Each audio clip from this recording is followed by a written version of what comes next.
This delicious egusi soup recipe is so super easy to put together. Even for beginners, it's simple. So let's get started.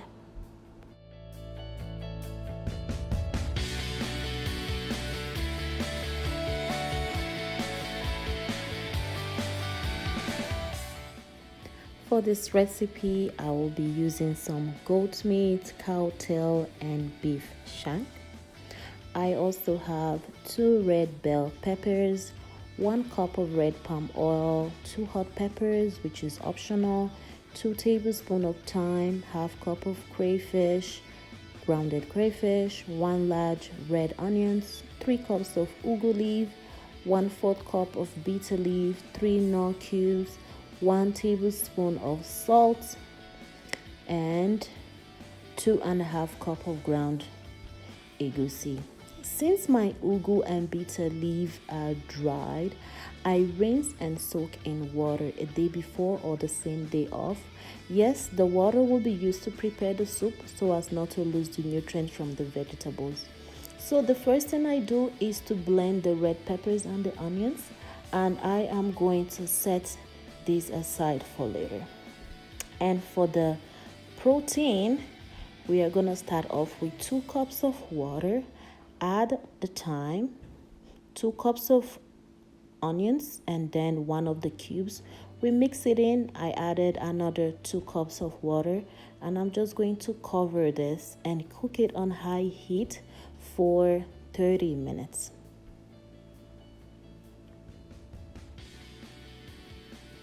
So once the meat is boiling, it looks good, it's all cooked, it's time for us to transfer it into a baking rack. So for this, I usually use the setting broil, and I'm going to put it there for 15 minutes. As such, your meat is going to look brown, it's gonna taste chewy. In fact, it's just gonna take your meat to another level. Trust me.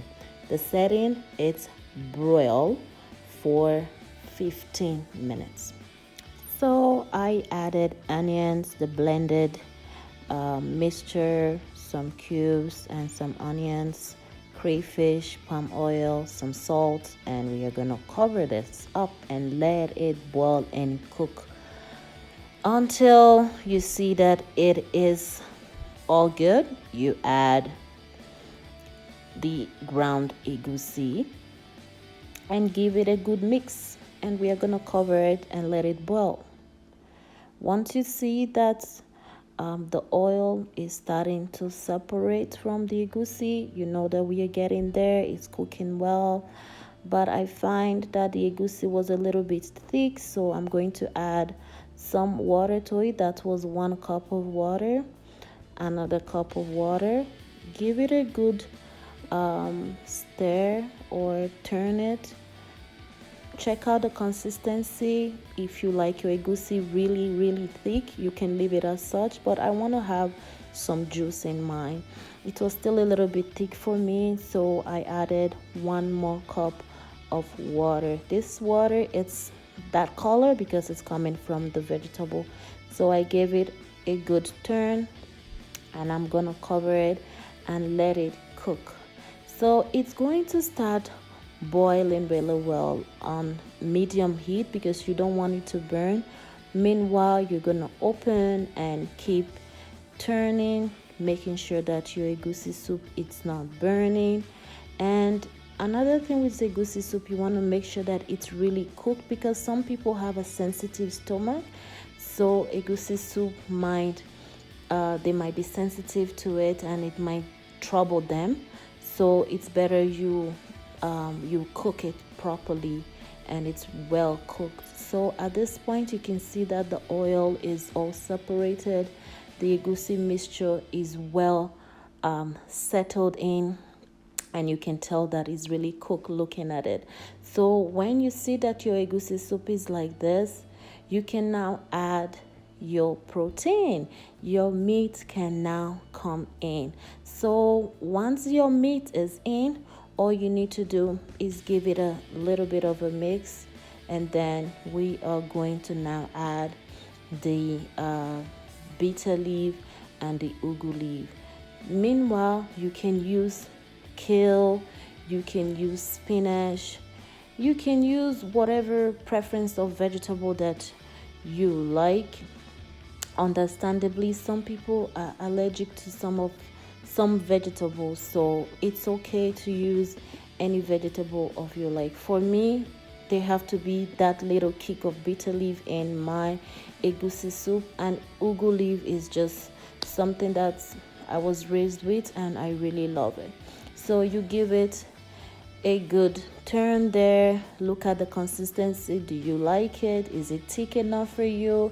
Is it too thick? For me, it was too thick, so I decided to add some water. I kept measuring it with how much water I'm putting. You don't want to just dump in so much water, so I use 1 cup of water each time, and I can check the consistency as such. So I added 1 more cup of water, and I added another cup, and I just keep mixing or turning, I would say, until I was satisfied with that consistency that I'm looking for. So I covered it and I let it cook on medium heat for about 30 minutes. If you like your egusi soup to flow with palm oil, you can always add it at this point, but I prefer it exactly this way. I don't want it to be too much of oil. And voila, your egusi soup is ready and you can enjoy. So I really loved recording this recipe for your enjoyment and for your view, and I hope you enjoyed it as I did. I did enjoy my egusi soup with oatmeal flour and flax, and my husband had his with chia. Thank you for watching, and please don't forget to like and subscribe. We'll see you on my next video. Have a good one.